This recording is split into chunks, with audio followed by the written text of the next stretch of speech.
मदन का बोला उसको आगे मोड़ पे खड़ा है।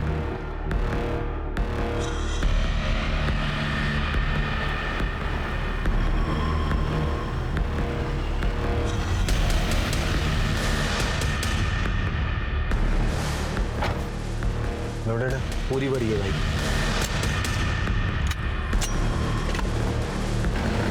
निकल, बाहर निकल। चल हाथ ऊपर कर। बात कर रहे हैं ना। हाथ ऊपर।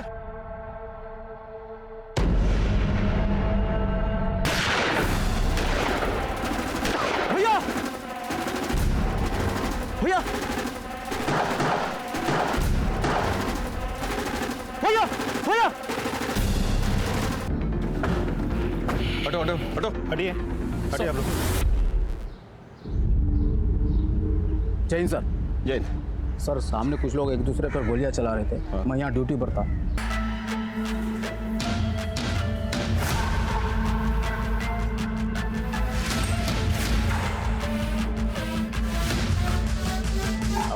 रोहित,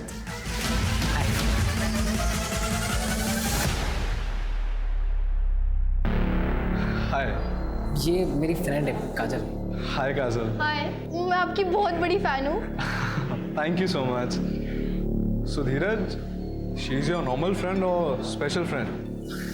स्पेशल फ्रेंड मतलब मेरी गर्लफ्रेंड भाई। I thought so. देखिए, मैं आपकी तरह वीडियोस भी बनाती हूँ। Sure sure.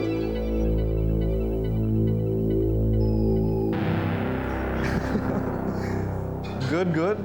The videos are really nice. You like them? Why don't we do one thing? हम एक वीडियो साथ में बनाएंगे. Really?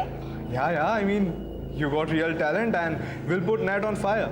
Yes, yes. Just a second.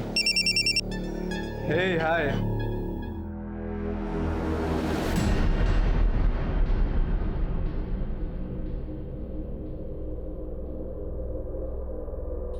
क्या हुआ? सब ठीक है ना? No, I'm fine. अच्छा, I'll leave. I'll see you guys later. Bye bye.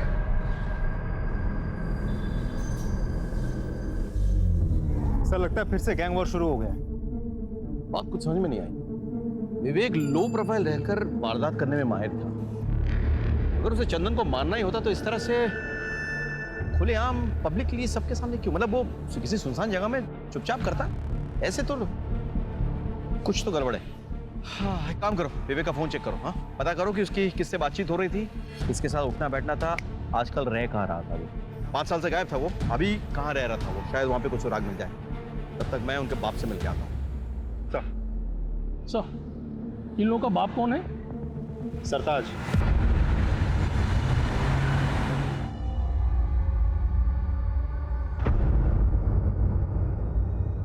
सरकार आप,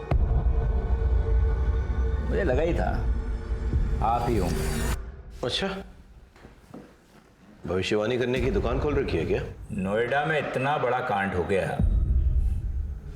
मुझसे मिलने तो आना ही पड़ेगा ना।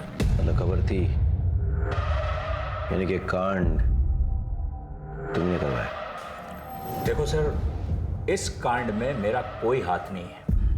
ये चंदन ठाकुर और विवेक जायसवाल मेरे साथ ही काम करते थे, लेकिन 2 साल पहले ठाकुर ने अपना खुद का काम शुरू कर दिया और जो काम मैंने विवेक को सौंप रखा था उसके धंधे में भी हाथ डाला। फिर दोनों दुश्मन हो गए। बस इससे ज्यादा मुझे कुछ नहीं पता। 24 घंटे की मोहलत देता हूं, तफसील से सारी जानकारी चाहिए मुझे। 24 घंटे।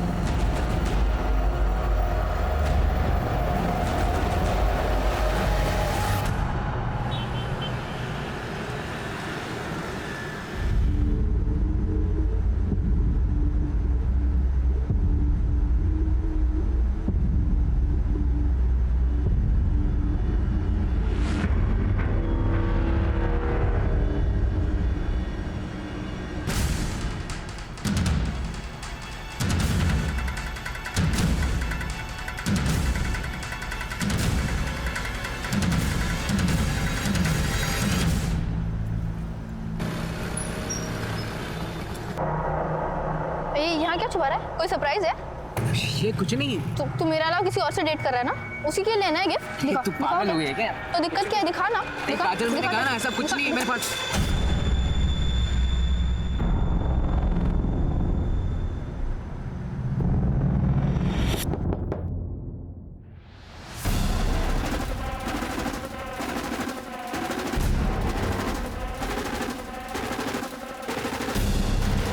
अब तेरा मर्द बनने का टाइम आ गया है।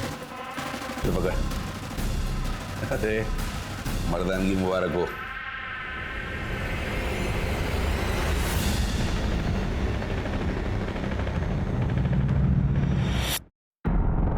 क्या है? हाँ? अरे तू भी यार कुछ भी। अगले महीने क्या है, दिवाली है ना, तो दीदी अपने बच्चों के साथ घर आई हुई है। और अम्मा ने अपने भांजों के लिए कुछ खिलौना खरीदने के लिए गया है, तो बस वही हमने यही खरीदा है। मैं तो डरा ही दिया था। एक सेकंड, तुझे क्या लगा ये असली है? हाँ। हम कोई गैंगस्टर बनने वाले हैं क्या? वो धीरे बोल, कोई सुन लेगा। हाँ तो हम किसी से डरते हैं क्या? नोएडा के होने वाले बादशाह हम क्या? बात। हाँ। जवानी की दहलीज पर कदम रख रहे धीरज के हाथों में जानलेवा हथियार देकर क्या उसे भी गुमराह किया जा रहा था, या फिर धीरज खुद जानबूझकर गुनाह के दलदल में अपने पांव रखने जा रहा था? उसके मन में पिस्तौल की मदद से अपनी मर्दानगी साबित करने की ख्वाहिश क्यों और कहां से आई? और अभी अभी घटी घटना का 17 साल के धीरज से क्या वास्ता था?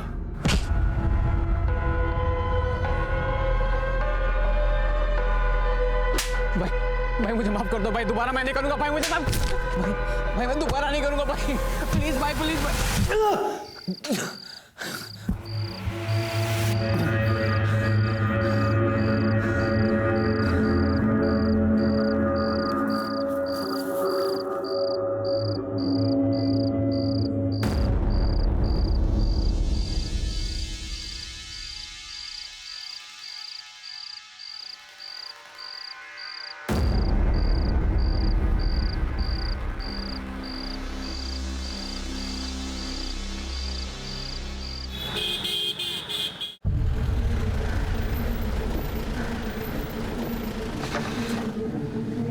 सर, विवेक जायसवाल के कॉल रिकॉर्ड्स। नोएडा सेक्टर 37 में रहता था विवेक जायसवाल? जी सर, कॉल रिकॉर्ड्स के मुताबिक पिछले 4-5 दिनों से रात भर उसके मोबाइल का लोकेशन वहीं का दिखा रहा है। पता करो वो किसके साथ रहता था, क्या क्या करता था? हाँ,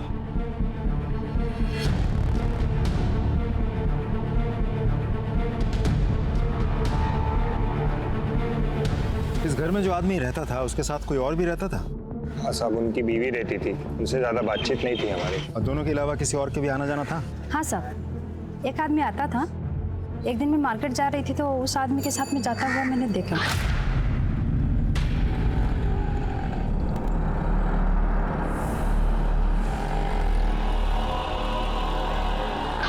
आप उस आदमी का स्केच बनवा सकती हैं? हाँ जी साहब। ठीक, हम एक स्केच आर्टिस्ट को बुलाते हैं, आप उस आदमी का हुलिया उसे बता देना। हाँ जी सर, आपसे एक इंटरेस्टिंग इन्फॉर्मेशन शेयर करनी है। बोलो। जो आदमी विवेक की गैर मौजूदगी में भी उसके घर जाता था और जिसका आना जाना विवेक की बात भी कुछ ज्यादा ही बढ़ गया था, पहचाना? भगत?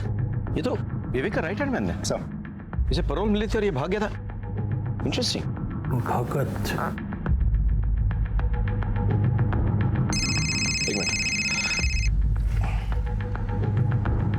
हाँ विनय बोलो। सर, सेक्टर 2 हत्याकांड में जिस कार का इस्तेमाल हुआ था उसकी डिटेल्स हमें आरटीओ ऑफिस से मिल गई है। वो कार किसी भगत के नाम पर रजिस्टर्ड है। भगत को ढूंढना जरूरी है। अच्छा, उसका मोबाइल नंबर रजिस्टर्ड है क्या? नहीं सर। बाइक के बारे में कुछ पता चला? सर, बाइक के बारे में अभी भी जानकारी हम निकाल रहे हैं सर, अभी आरटीओ ऑफिस में ही है। ठीक है, ओके, कैरी ऑन। भगत को ढूंढना बहुत जरूरी है।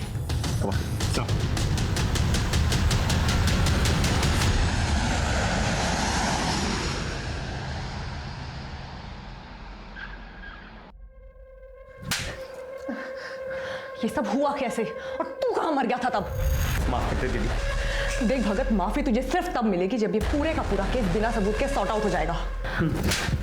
और ये दूसरा थप्पड़ इसलिए ताकि तुझे याद रहे कि ये पूरा मैटर फटाफट रफा दफा करना है, वरना तेरी खैर नहीं, समझा? तू चल निकल यहां से, माफी का बच्चा।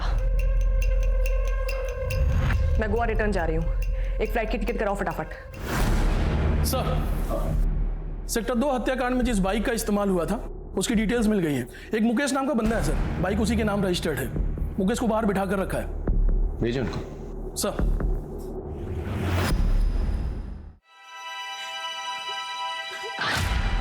तुमने तो मेरी जान निकाल दी थी। जान तो मैं तुम्हारी अब निकालूंगा, पूरे 3 महीने की कसर जो पूरी करनी है।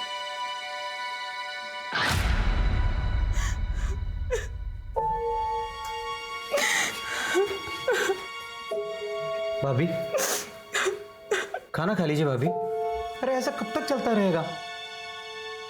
अगर ऐसे ही चलता रहा तो ये खूबसूरत चेहरा मुरझा जाएगा।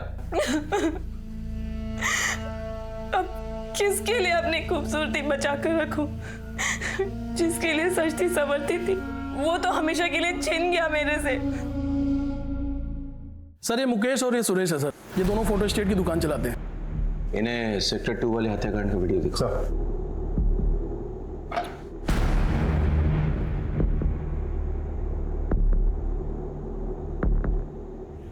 इस बाइक को पहचानते हो? जी, ये तो मेरी बाइक है और हेलमेट भी मेरा ही है। और हेलमेट के अंदर? सर मैं नहीं हूँ। तुम नहीं हो तो फिर तुम हो? नहीं सर, भगवान कसम, मुझे तो बाइक चलानी भी नहीं आती सर। तो फिर कौन है? तो ये है ना? बोल! नहीं साहब, मुझे स्लिप डिस्क है, बाइक चलाने से दर्द बढ़ता है और सुरेश को तो बाइक चलाना आता ही नहीं। तो मैंने बाइक अपने दोस्त को दी थी। अच्छा, तो तुम्हारे गैंग में एक और मेंबर है? हमारी कोई गैंग नहीं है सर। अच्छा चल, कोई गैंग नहीं है, दोस्त है। कौन है दोस्त? रोहित। तो रोहित ने गोली चलाई? नहीं सर, रोहित से तो ये छोटा लग रहा है और वैसे भी sir Rohit social media star है, सब यंग लड़के लड़कियां उसे जानते हैं। ये फोटो देख, जानता है इसे? हाँ, ये तो हमारे शॉप पे आते थे फोटो स्टेट कराने। क्या बात है सर जी, आप कब आ गए? बस कुछ दिन पहले। कैसा हीरो? बस मस्त भैया, आपका आशीर्वाद है। मुकेश, ये ले इसकी 3 कॉपी कर दे। तो इस नामचीन गैंगस्टर को जानते हो तुम? दोस्ती है तुम्हारी? नामचीन गैंगस्टर? नहीं सर, ये तो विवेक भैया है, ये तो बड़े शरीफ आदमी थे। इस शरीफ आदमी से तुम्हारी पहचान किसने करवाई? सर रोहित ने मिलवाया था। रोहित कहाँ पे है? नहीं पता सर। सर मैं फोन करता हूँ। स्पीकर पे डाल। जी sir. The number you are trying to call is currently switched off. Please try again later. दोनों को बिठा के रखो और रोहित का पता लगा। धीरज, मैंने तुझे जो घोड़ा दिया था ना, अब उसका इस्तेमाल करने का वक्त आ गया है। ये दोनों मेरे आदमी हैं, दीपक, सपरू। ये तेरे साथ जाएंगे तेरा जिगरा देखने के लिए। जी भैया। सर, और उसके सेक्टर 2 हत्याकांड में सर जिस बाइक का इस्तेमाल हुआ था वो बाइक गोल मंदिर के पीछे एक दुकान है उसके सामने से मिल गई है। ये उस दुकान की सीसीटीवी फुटेज है सर।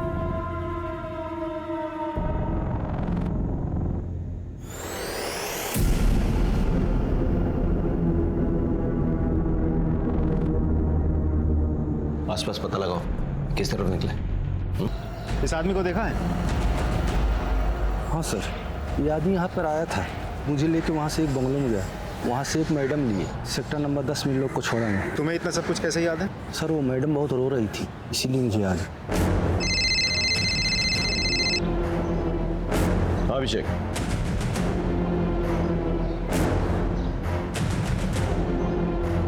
अच्छा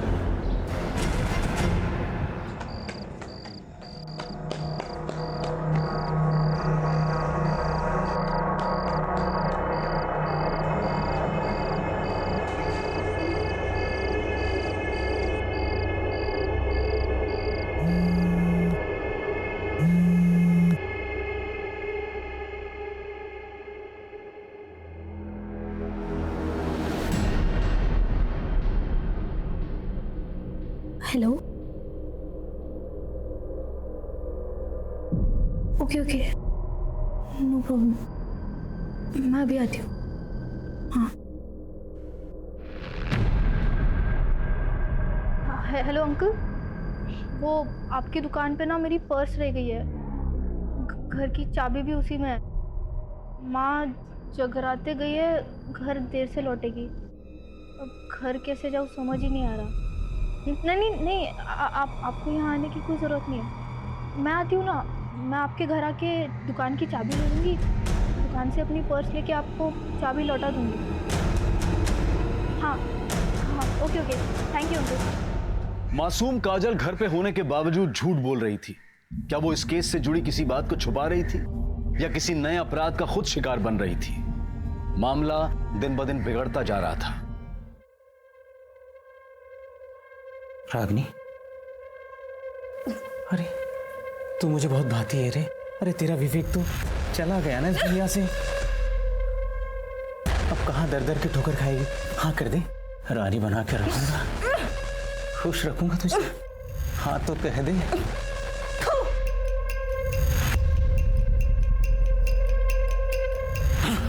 सारा मूड खराब कर दिया।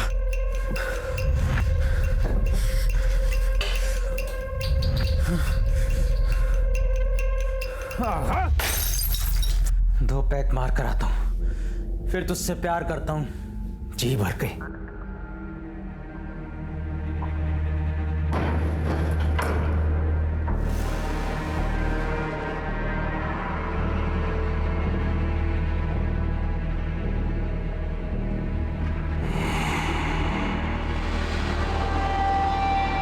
काजल कितने सारे मिस कॉल्स।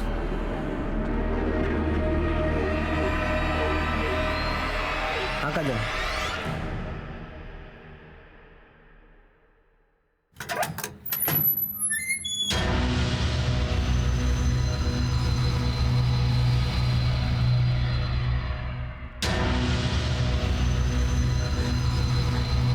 मेरे पास मत आना, वरना मैं अपनी जान ले लूंगी।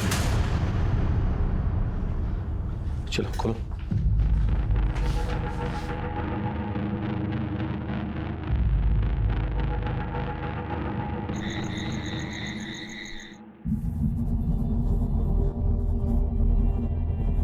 आप विवेक की पत्नी हो ना? जी। किसने बांध के रखा था आपको ऐसे यहाँ? भगत ने। विवेक के मर्डर के बाद मैं बहुत घबरा गई थी। भगत मुझे बहला फुसला कर यहाँ लाया और मेरे साथ जबरदस्ती करने लगा। अरे आपके चाहने वाले अभी भी बहुत हैं। मैं हूं ना। जब मैंने उसे रोका तो उसने मुझे यहाँ बांध के रख दिया। आप चंदन ठाकुर को जानती हैं? जी। चंदन ठाकुर और विवेक के बीच में क्या दुश्मनी थी? चंदन ठाकुर एक बार हमारे घर आया था। विवेक, चलिए किधर? ये जाओ उधर। विवेक, कौन है आप लोग? अरे बाहर निकल। ये घर में कैसे घुसा है? बाहर निकलिए, चलिए बाहर निकलिए। विवेक कहाँ है? आप लोग पहले घर से बाहर निकलिए। जैसे जितना पूछ रहे हो उतना जवाब दे। विवेक कहाँ है? वो इस वक्त घर पे नहीं है, आप लोग घर से बाहर निकलिए फौरन। विवेक के साथ फेरे क्या पड़े? बहुत जुबान चलने लगी तेरी। हाँ देखो, अपनी औकात में रह, समझे? बदतमीजी से बात मत करो मुझसे। बदतमीजी? ये ले, क्या करेगी बोल? बदतमीजी मत करो मुझसे। बदतमीजी तो अब बताता हूँ तुझे क्या बोलती।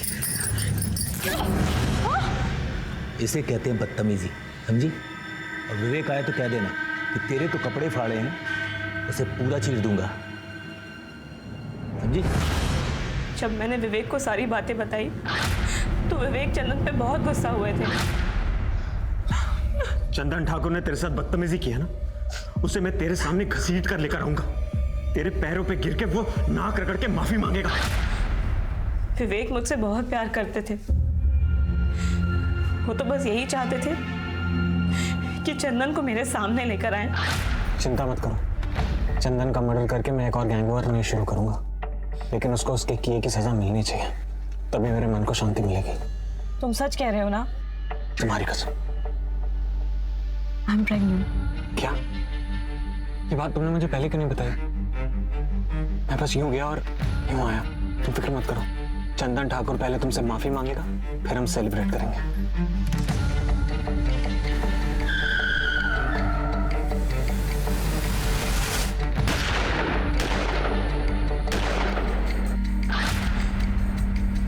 मेरी और हमारे होने वाले बच्चे की झूठी कसम कभी भी नहीं खा सकते। अच्छा, भगत का नंबर तो होगा आपके पास? हाँ सर,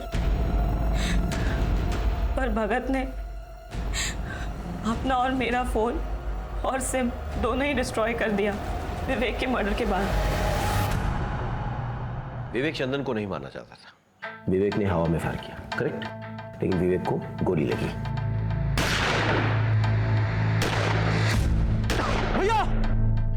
गोली किसने लगाई? हमारे पेट्रोलिंग कांस्टेबल करनी होगी और भगत का पता लगाना होगा, क्योंकि वो जानता है कि ये बंदा। सर, एक इंफॉर्मेशन मिली है sir.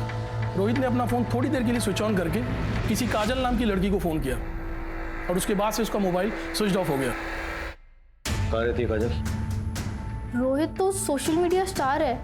Hey, hi fam, this is your Rohit and today we are going to perform bench press. ये भाई कम ऑन। आइडल है वो मेरा। हम लोग साथ में वीडियो भी बनाने वाले थे। हम एक वीडियो साथ में बनाएंगे। उसका कॉल आया था मुझे, कह रहा था कि गलती से किसी रसूख वाले का वीडियो बना लिया उसने और वो लोग उसके पीछे पड़े हैं, तो एक रात के लिए छुपने की जगह चाहिए थी उसे, तो मैंने उसे अपने अंकल की दुकान पर छुपा दिया।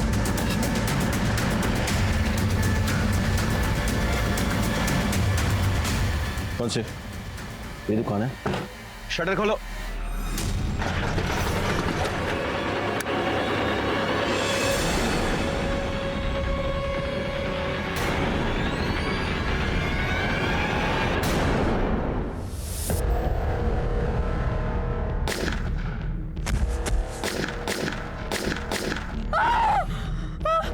देखो, इन्हें ले जाओ यहाँ से।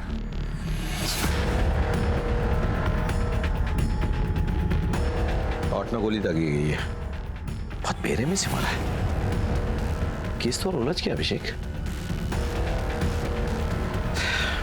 बॉडी पोस्टमार्टम के लिए भेजो। और कांड के बाद टिंग टोंग स्टार रोहित की गोली मार के हत्या, कहीं इस हत्याकांड के तार सेक्टर 2 हत्याकांड से जुड़े हुए तो नहीं है?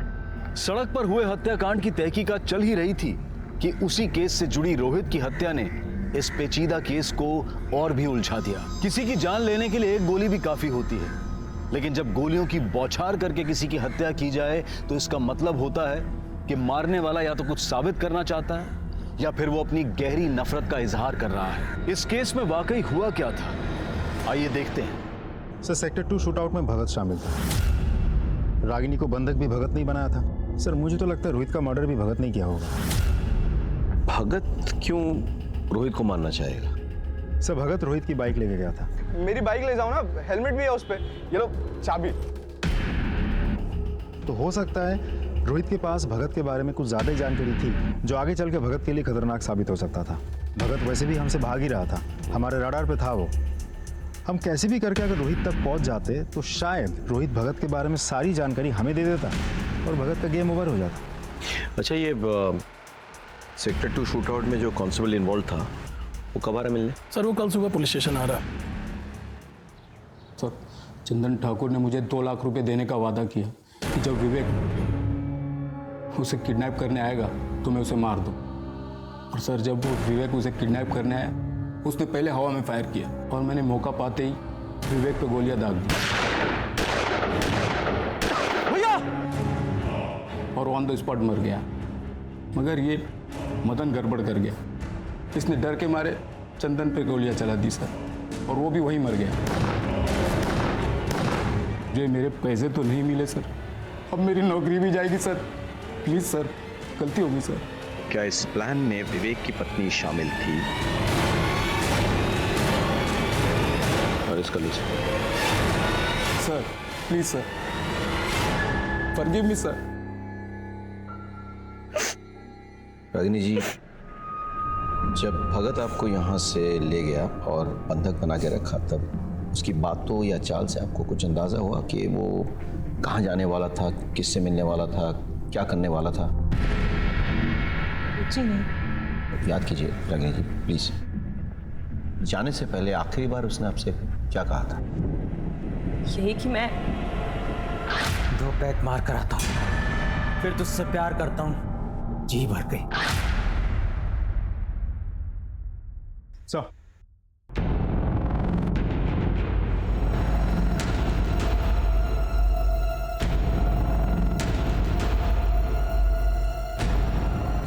इस आदमी को देखा है?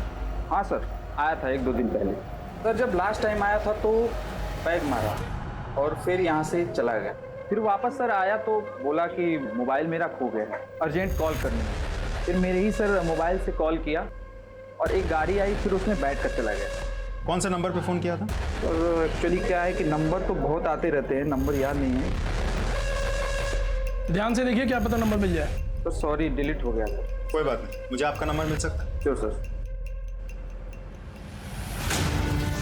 हेलो, सब इंस्पेक्टर अभिषेक त्रिपाठी बोल रहा हूँ। मैं आपको एक नंबर भेज रहा हूँ, उस नंबर के पिछले 1 हफ्ते की कॉल डिटेल्स चाहिए मुझे। सर, बार मैनेजर की कॉल रिकॉर्ड्स आ गई है। भगत ने उसके नंबर से जिस नंबर पर कॉल किया था वो नंबर किसी मनोज शास्त्री के नाम पर रजिस्टर्ड है। मनोज शास्त्री? सर, ये नंबर आपका है? जी सर, ये नंबर मेरे नाम पे है, पर मेरे पास नहीं है। तो फिर किसके पास है? दरअसल वो नंबर मैंने अपने बड़े भाई को दिया है। बड़े भाई? कौन बड़े भाई?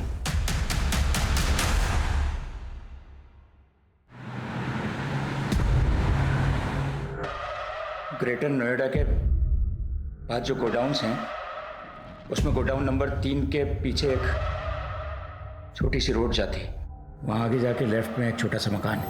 भगत आपको वहीं मिलेगा। और वो तीसरा आदमी मदन? उसे भी मैंने वहीं भेजा है, भगत के पास।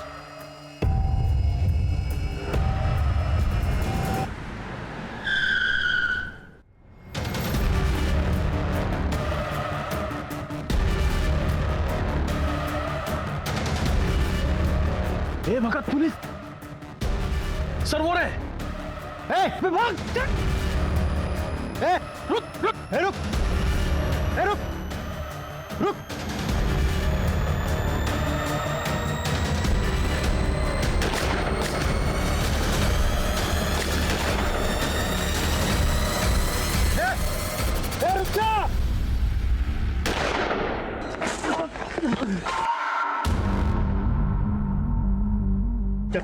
जा! क्यों किया ऐसा? ऐसा क्यों किया तूने? बोल बोल, क्यों किया तूने ऐसा? बताता हूँ साहब। ठाकुर ने मुझे अपनी तरफ मिला लिया था। विवेक भैया की गर्लफ्रेंड नंदिता मैडम को भी मैंने इस प्लान में शामिल कर लिया था। उनके कहने पर ही विवेक भैया गोवा से नोएडा अपनी पत्नी से मिलने आए और हमने ठाकुर को किडनैप करने का प्लान बनाया। ठाकुर को किडनैप करके माफी मंगवाना हमारा मकसद नहीं था साहब। हम तो चाहते थे कि इस गहमा गहमी में विवेक भैया फंस जाएं और हम कांस्टेबल असद के हाथों उन्हें मरवा दें। लेकिन आराम बोली बीच के पास बाबुली से कांटेक्ट करो, नंदिता को अरेस्ट करने का इंतजाम करो। सब। अब बताओ, रोहित को क्यों मारा? नहीं साहब, मैंने रोहित को नहीं मारा। मैं रोहित को क्यों मारूंगा साहब? अभी भी छिपा रहा है? हाँ, और पिटेगा? बोल, रोहित को क्यों मारा, कैसे मारा, किसकी मदद से मारा, बोल। साहब आपको सब कुछ तो बताते हैं।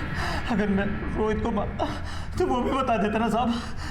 भगवान का मैंने रोहित को नहीं मारा साहब। क्या इस प्लान में विवेक की पत्नी शामिल थी? नहीं सर, वो तो सीधी सादी औरत है।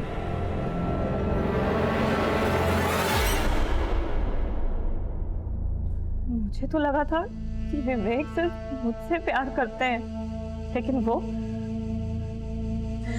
अब तक मैं यही समझ रही थी कि हमारा तो जन्मों जन्मों का साथ है, लेकिन वो तो एक जन्म भी मेरे साथ ईमानदारी से नहीं निभा सका। मुझे तो लगा था कि वो नोएडा सिर्फ मेरे लिए आया है, लेकिन वो नंदिता नंदिता को गोवा पुलिस ने सर अरेस्ट कर लिया, लेकिन उसका यह कहना है कि वो किसी रोहित को नहीं जानती। अभिषेक सर, याद करो, जब हम रोहित को ढूंढते हुए काजल के अंकल की दुकान पहुंचे तो हमें क्या मिला? रोहित की डेड बॉडी। जी सर। ताला टूटा हुआ था, यानी कि कोई जबरदस्ती दुकान में घुसाया था और उसने रोहित को मार डाला। लेकिन सोचने वाली बात यह है कि यह जगह रोहित की रोज के जाने वाली जगह नहीं थी। शायद वो पहली बार गया था, तो किसी को कैसे पता कि रोहित वहां है? Important point. अब ये सोचो कि काजल के अलावा और कौन जानता था कि रोहित उस दुकान में छिपा हुआ है? रोहित दुकान में छिपा हुआ था, ये बात तुम्हारे अलावा और किसी को पता था? नहीं सो। आयशा, हाँ। अच्छे से याद करके बताओ, शायद तुमने किसी और को बताया हो। नहीं तो है। हाँ, मैंने ये बात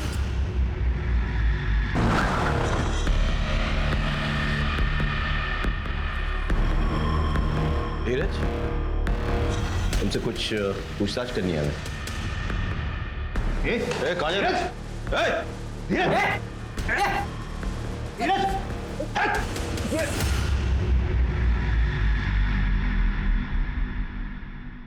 सर मैं सच बताता हूँ, मुझे माफ कर दीजिए सर।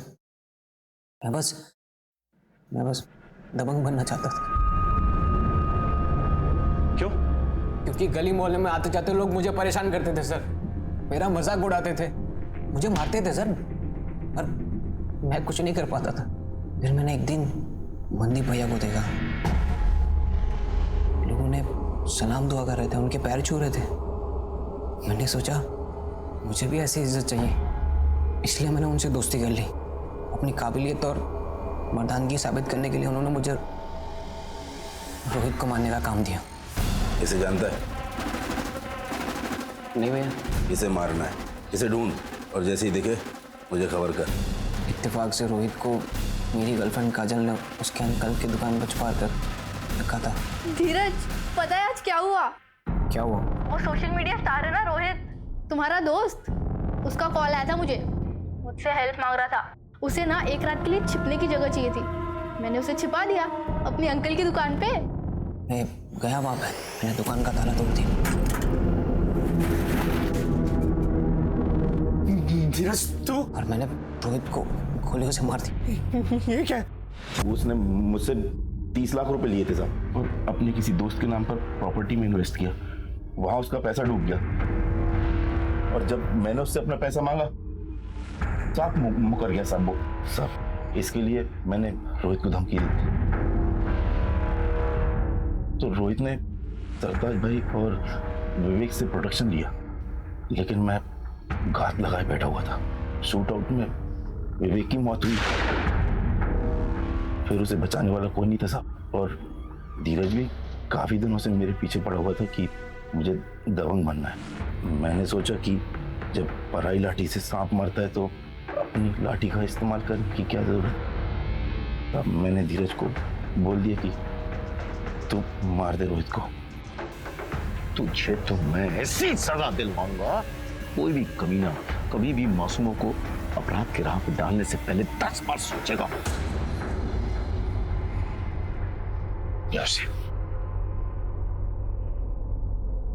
आमतौर पर आपराधिक जीवन की शुरुआत कच्ची उम्र में होती है।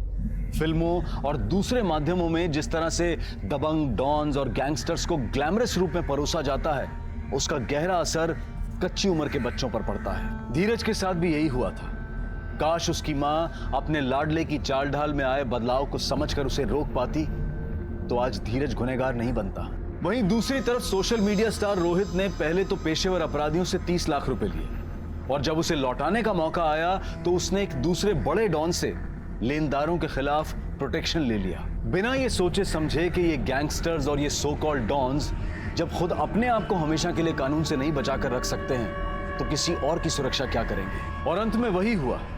रोहित, धीरज और मनदीप के गुंडों की गोलियों का निशाना बना।